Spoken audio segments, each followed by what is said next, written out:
Hey there, you're looking kind of cute. Don't forget to subscribe and check out all my other socials. Enjoy. As the red leaves covered the walkways on campus, showing that a new semester had started at State University, a person from the past stood at the door of apartment 3B. Nick was surprised and happy to see the guest. He said, "No way, Alan. What a surprise. Middle school feels so long ago." Alan, carrying an old black backpack, said with surprise, "It's hard to believe, but here we are at this busy university, and in the same building too." He added, "This is crazy. Come in, come in." Nick moved aside and waved him in. "I just moved in yesterday. The place is still messy." Alan walked in and looked at the boxes and furniture that were not put together yet. The living room looked nice, the windows let in a lot of light, and the kitchen looked okay. Alan wore simple clothes, old blue jeans, and a gray t-shirt. "So what are you studying?" Nick asked as he moved some textbooks off the couch. "Business administration. What about you?" "Computer science. This is strange. A good strange, but still strange. Do you remember when we tried to build robots in your garage?" Alan smiled for the first time. "They weren't that bad. One almost worked." "Almost blew up, you mean?" Nick laughed, running a hand through his dark hair. "Hey, actually, my roommate just bailed on me last minute. Some family thing. I've got an extra room if you're looking for a place." Alan paused, considering. The dorms were expensive and cramped, and finding an affordable apartment this close to campus would be nearly impossible now that the semester had started. Rent would be split? Down the middle, $450 each, utilities included. The room's decent, has its own closet and everything. "Can I see it?" Nick led the way down a short hallway, pushing open a door to reveal an empty room with beige walls and worn carpet. Not huge, but private. Alan walked to the window and looked out at the tree-lined street below. "I'll take it." "Seriously? That's awesome!" Nick clapped Alan on the shoulder. "Just like old times, minus the robots." Moving in took less than 2 hours. Alan didn't own much: clothes, laptop, a few books, basic toiletries. Nick helped carry boxes up the 3 flights of stairs, chattering about professors and campus life the entire time. "You'll love Professor Martinez for accounting. Tough but fair. And there's this amazing Thai place just off campus. We should go sometime." Alan nodded, folding shirts into the small dresser. Everything fit with room to spare. Over the following weeks, they fell into an easy routine. Nick rose early for his programming classes, while Alan's business courses started later. They'd often meet for lunch between classes, finding a rhythm that felt both new and familiar. "I need a job," Alan announced one evening over bowls of instant ramen. "Textbooks are killing my budget. The campus bookstore's hiring. Or there's that coffee shop on 5th Street. I'll check both out tomorrow." But neither place was hiring when Alan inquired. After a week of fruitless searching, frustration began to mount. Everything near campus seemed to be fully staffed, and venturing farther meant transportation costs that would eat into any wages earned. "What about the Fox and Hound?" Nick suggested, looking up from his laptop where lines of code filled the screen. "That pub on Morrison Street. I saw a help wanted sign there yesterday." The next afternoon, Alan pushed through the heavy wooden door of the Fox and Hound. Dark wood paneling and the smell of beer and fried food greeted the senses. Behind the bar stood a woman in her 40s with graying red hair pulled back in a ponytail. "Help you?" "I saw your help wanted sign. I'm looking for part-time work." She studied Alan with sharp green eyes. "Ever worked in a bar before?" "No, but I learn fast." "Can you work nights? Weekends?" "My class schedule's flexible." "Fill this out." She slid an application across the bar. "I'm Brenda, the manager. We need someone who can handle the rush on theme nights. Gets pretty crazy." Alan completed the application with neat handwriting and slid it back. Brenda scanned it quickly. "Can you start Friday? Training shift, 5 to close." "Absolutely." "Good. Black pants, black shoes. I'll have shirts for you. Don't be late." That Friday, Alan arrived 10 minutes early, wearing the required black pants and shoes. Brenda handed over a black t-shirt with the Fox and Hounds logo, A cartoon fox chasing a cartoon dog in an endless circle. Marcus will train you. She pointed to a tall man with shoulder-length black hair tied back. He's been here 3 years, knows everything. Marcus proved to be a patient teacher, walking Alan through the POS system, explaining the table numbers, demonstrating how to balance a tray loaded with drinks. The trick is keeping your core tight. Use your whole body, not just your arms. Alan practiced with empty glasses first, then gradually added weight. By the end of the shift, carrying a full tray felt almost natural. "You did good," Marcus said as they wiped down tables after closing. "Most newbies drop at least 1 tray their first night." "Thanks for showing me everything." "No problem. Fair warning though, Saturdays are theme nights. That's when it gets interesting." "Theme nights?" "Yeah, Brenda started them to boost business. Different theme each week. Tomorrow's country western. Week after that is 80s night. Then superhero night. Staff dresses up too. Better tips when you get into character." Alan nodded, filing the information away. The base pay was minimum wage. Tips would make or break whether this job was worth it. Saturday arrived with Alan dressed in borrowed cowboy boots, jeans, and a plaid shirt Brenda provided from the bar's collection of theme night costumes. The place was packed by 8 o'clock, line dancers taking over the small cleared area that served as a dance floor. "2 Bud Lights, table 6, Brenda called out. Alan loaded the tray and navigated through the crowd. The couple at table 6 barely looked up, absorbed in conversation. They left $2 bills on the table. Standard tip, nothing special. As the night wore on, Alan noticed something. The female servers were raking in tips. Their glasses were never empty, customers chatted them up, and bills accumulated on their trays. Marcus was doing okay, but not great. Alan's tips remained stubbornly average. During a brief lull, Alan found Marcus grabbing bottles from the storage room. "How do the girls get such good tips?" Marcus shrugged. "Comes with the territory. Drunk guys tip pretty girls better. Way of the world." "That's it? Just because they're women?" "Pretty much, though costumes help too. See how Emma went all out with the cowgirl outfit? The fringe vest, the hat, the whole deal. She'll clear 200 tonight easy." Alan glanced through the doorway at Emma, who was indeed wearing an elaborate cowgirl costume complete with rhinestones and fringe. She laughed at something a customer said, tossing her long black hair over her shoulder. The man left a 20 on a $30 tab. The next few weeks confirmed the pattern. Alan worked hard, provided good service, and earned decent but unremarkable tips. The female servers consistently doubled or tripled those amounts, especially on theme nights when they embraced the costumes. "Maybe I should find a different job," Alan told Nick one evening, counting out a disappointing night's earnings on their coffee table. "Is it that bad?" "It's not terrible, just I watch the girls make twice what I do for the same work. It's frustrating. Sucks, man. Though I guess that's just how bars work." Alan stared at the small pile of bills. Rent was due next week. After textbooks and groceries, there wasn't much cushion. Something had to change. The idea came during superhero night. Alan wore a basic Superman t-shirt while the female servers had gone all out. Wonder Woman, Black Widow, Catwoman. Their tips reflected the effort. As Alan watched Emma adjust her Wonder Woman tiara while pocketing another generous tip, a wild thought formed. No, that would be crazy. But the thought persisted through the shift, growing stronger each time Alan compared tip amounts. By closing time, what had seemed impossible began to feel merely improbable. "Hey, Marcus?" Alan ventured while they restocked the bar. "Hypothetically, what would happen if a guy dressed as a female character for theme night?" Marcus raised an eyebrow.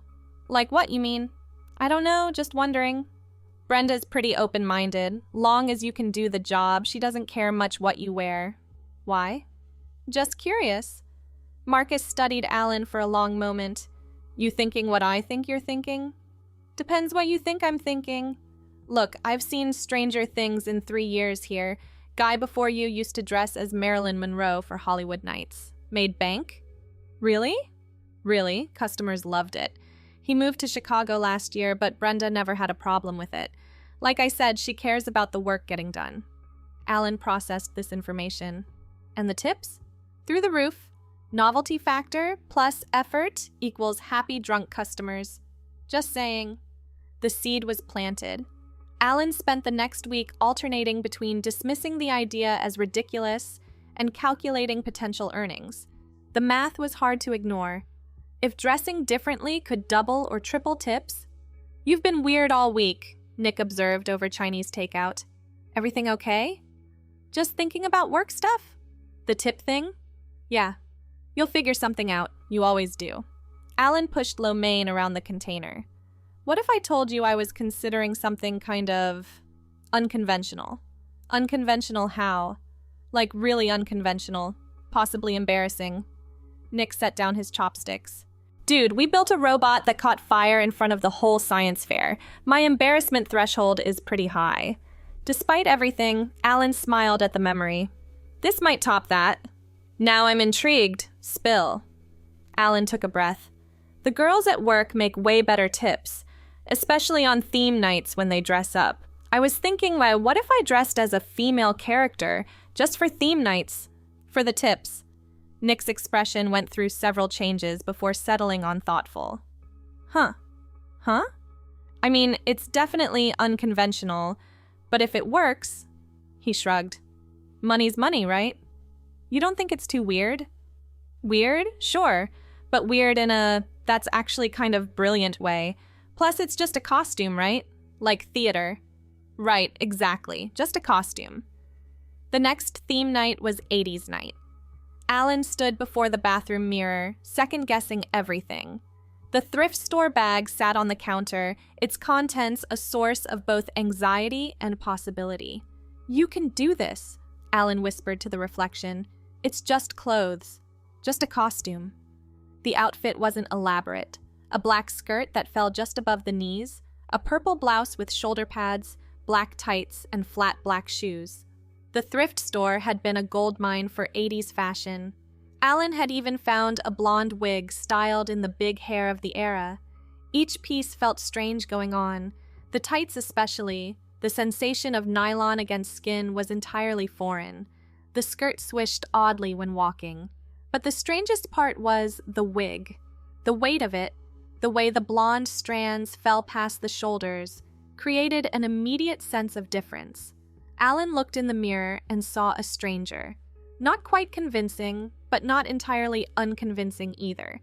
The shoulders were too broad, the jaw too square, but in dim bar lighting after a few drinks, customers might not scrutinize too closely.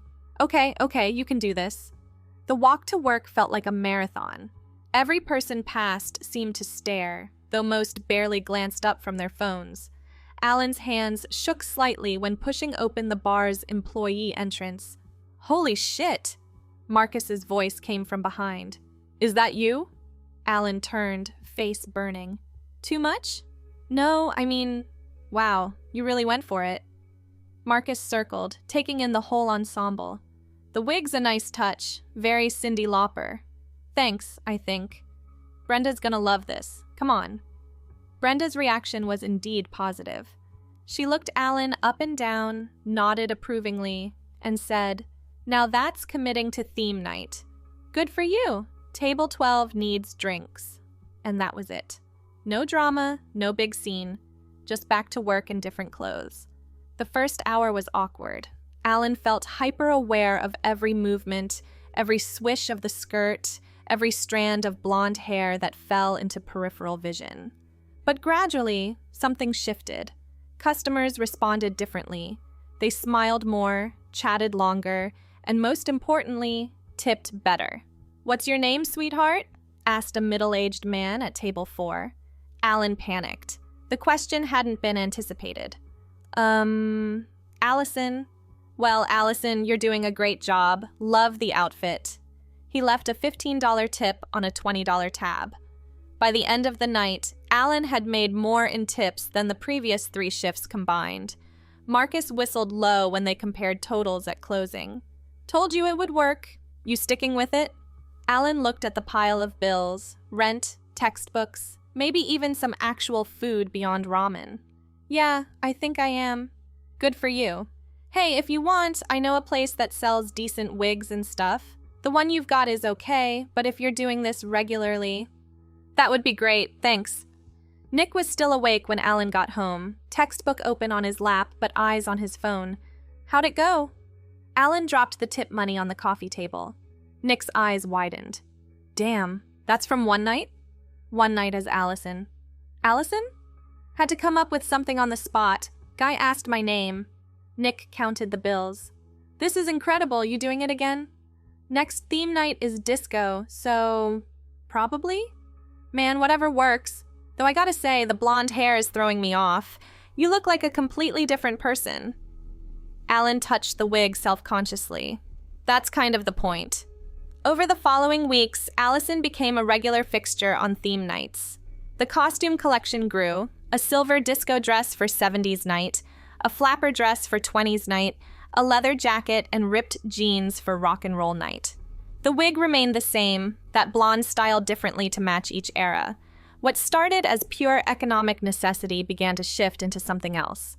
Alan noticed things, the way the clothes felt against skin, the swish of hair against shoulders, the different way people interacted with Allison versus it wasn't just the tips, though those remained excellent. It was a feeling of rightness was too strong a word, but something in that direction. You're getting good at the makeup, Emma commented during a slow period on movie night.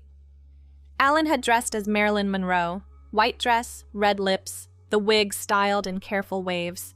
YouTube tutorials. Never thought I'd spend hours learning to apply eyeliner. Worth it though, you look great. She paused.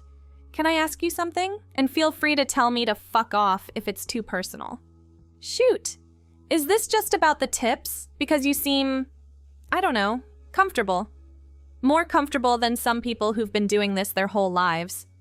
Alan considered the question while wiping down a table. It started with the tips. Started? I don't know, it's complicated. Emma nodded. It usually is. For what it's worth, I think you make a lovely Allison. The compliment echoed long after Emma moved on to other tables. Lovely. Not convincing or passable or good enough for drunk customers. Lovely. That night, Alan stood before the bathroom mirror at home, still in the Marilyn dress. The reflection looked back, blonde waves framing a face that had learned to smile differently, stand differently, exist differently. Alan reached up to remove the wig, then paused. What am I doing? The question was whispered to the reflection. A knock at the door interrupted. You okay in there?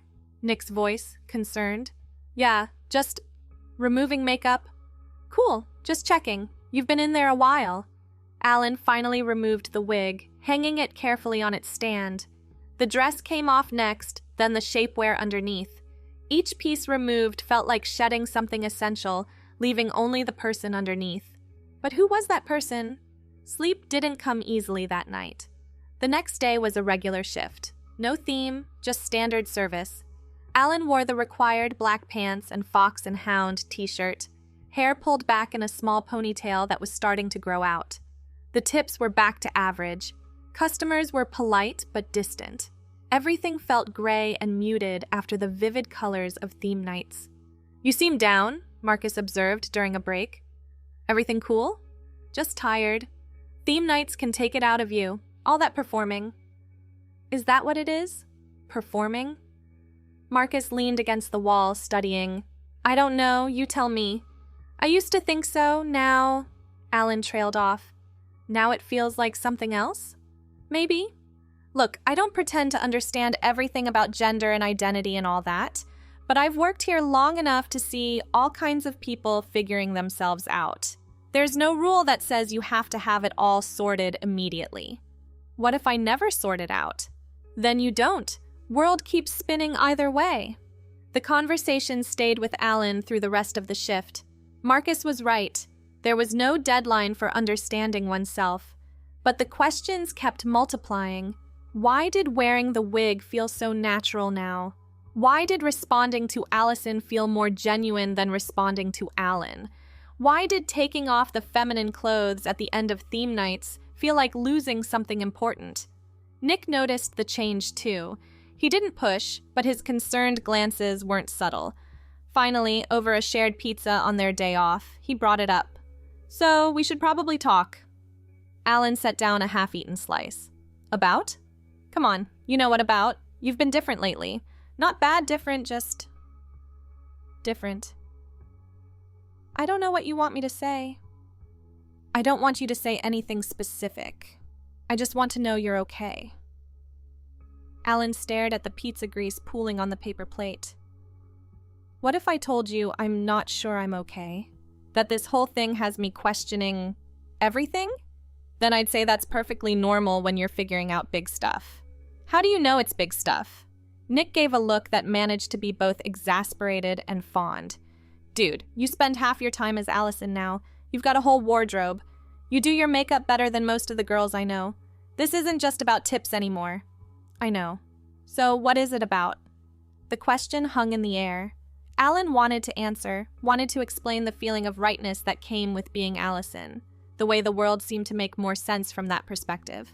But the words wouldn't come. "I don't know yet." "That's okay. You don't have to know yet." Nick grabbed another slice. "Just whatever you figure out, I'm here. We've been friends since we were kids. That's not changing. Even if..." Alan couldn't finish the sentence. "Even if what? You decide you're more comfortable as Allison, you transition, you do this part-time forever? Doesn't matter. You're still you." The relief was overwhelming. Alan hadn't realized how much fear had built up, fear of losing the one close friendship that had survived from childhood. "Thanks. Don't get sappy on me. We've still got 3 more hours of this terrible movie marathon you picked." Alan laughed, the tension breaking. "You said you wanted to see all the Fast and Furious movies in order." "I was wrong. I was so wrong." They settled back into comfortable banter, but something fundamental had shifted. The secret was out, even if its final form remained uncertain. Theme nights continued. Halloween night was massive, the bar packed with costumed customers who barely noticed that their server's costume went deeper than just Halloween. Alan had chosen to go as Black Widow, complete with the red wig styled perfectly. "Wait," Emma said during setup. "Red hair? What happened to your signature blonde?" Alan touched the red wig. "It's just for tonight. The character has red hair." "But you're always blonde. It's like... your thing." The comment stuck. Alan hadn't realized how attached everyone had become to the blonde wig. After closing, alone in the employee bathroom, Alan switched wigs. The familiar blonde settled into place, and immediately the reflection looked right again. The red wig went into the trash. "Never again," Alan whispered to the blonde-haired reflection. "You're right. This is me." November brought colder weather and more questions. Alan started wearing the feminine clothes on non-theme nights too, just at home. Nick adapted without comment, occasionally asking to borrow the hairspray when his own hair wouldn't cooperate. "Your hair's getting long," Nick observed one evening. "The actual hair, I mean, under the wig." Alan touched the ponytail that now reached past the shoulders. "I know, been thinking about cutting it." "Why, it looks good." "Does it?" "Yeah, actually..." Nick tilted his head, studying. "Have you thought about maybe not wearing the wig sometime? Your real hair's almost as long now." The suggestion was terrifying and thrilling in equal measure. The wig had become a safety blanket, a clear delineation between Alan and Allison. Without it, maybe. The first experiment happened on a slow Tuesday shift. Alan styled the growing hair carefully, adding some wave with hot rollers borrowed from Emma. The blonde highlights that had been added months ago to match the wig better had grown out nicely. Looking in the mirror, the difference was subtle but significant. This wasn't a costume that could be removed. This was just hair. "Looking good," Brenda commented when Alan emerged. "Natural suits you." The shift went smoothly. A few regular customers did double takes, but most didn't seem to notice the change. Tips remained steady. The sky didn't fall. "How did it feel?" Nick asked later. "Different. Good different, I think." "You think?" Alan pulled the now loose hair back, feeling its weight. It's harder to separate things without the wig. Like, where does the performance end and I begin? Maybe that's the point. Maybe there isn't a separation. That's what scares me. Nick was quiet for a moment. What exactly scares you? If there's no separation, if Allison isn't just a character, then what does that make me? You. It makes you you. But which me? Why does there have to be a choice? The question haunted Alan through December. The weather turned bitter cold, requiring long coats that hid whatever clothes were underneath. Alan found comfort in that anonymity, able to move through the world without declaration. But underneath the coat, the choices continued. Women's jeans that fit better than men's, soft sweaters in jewel tones, the hair now long enough to braid. I need to tell you something, Alan said one night after a particularly good shift. Tips had been excellent. The regular customers now knew Allison well, chatting and joking with easy familiarity. Nick looked up from his coding project. What's up? I think I need to make some changes, real changes. Okay, what kind of changes? Alan sat down, still wearing the green dress from that night's theme. I made an appointment with a therapist who specializes in gender identity, and I've been researching hormones. Nick closed his laptop. This is big. I know. How long have you been thinking about this? Honestly, since about a month after I started dressing up for work. But seriously? The last few weeks? And you want to... I don't know exactly. That's why the therapist. But I know I can't keep living in between like this. It's exhausting. Nick moved to sit beside Alan on the couch. Whatever you decide, I've got your back. Even if I decide to transition, like fully, even then, it'll change everything. Everything's already changed. Might as well make it official. Alan laughed, despite the tears threatening to fall. When did you get so wise? Coding teaches you that sometimes you need to refactor everything to make the program run properly. Did you just use a programming metaphor for gender transition? Too much? No, it's perfect. You're perfect. The words hung between them, carrying more weight than intended. Nick's expression shifted, something flickering in his eyes before he looked away. We should probably get some sleep. You've got that early class tomorrow. Right, yeah. But neither moved. The silence stretched, filled with unspoken things. Finally, Alan stood, smoothing down the green dress. Thanks for everything. Always. The therapy sessions started the following week. Dr. Martinez was a soft-spoken woman in her 50s who listened without judgment as Alan stumbled through feelings and fears. Tell me about Allison, she said during the third session. She started as a way to make money, better tips, but then she became the only time I felt like myself, which doesn't make sense because she started as a character. Sometimes we need permission to be ourselves. A costume can provide that permission until we don't need it anymore. So you think I'm transgender? I think you're exploring. Only you can determine what labels, if any, fit your experience. The sessions continued weekly through January. Alan started dressing as Allison full-time outside of classes. The campus was large enough to provide anonymity, though a few classmates noticed the changes. Most said nothing. A few complimented the hair. I've decided, Alan announced to Nick after a particularly intense therapy session. I want to start hormones. Nick paused his game. Yeah? Yeah, Dr. Martinez gave me some referrals. There's an informed consent clinic downtown. When? I made an appointment for next week. Do you want me to come with you? The offer was unexpected and touching. You'd do that? Of course, moral support and all that. I'd like that.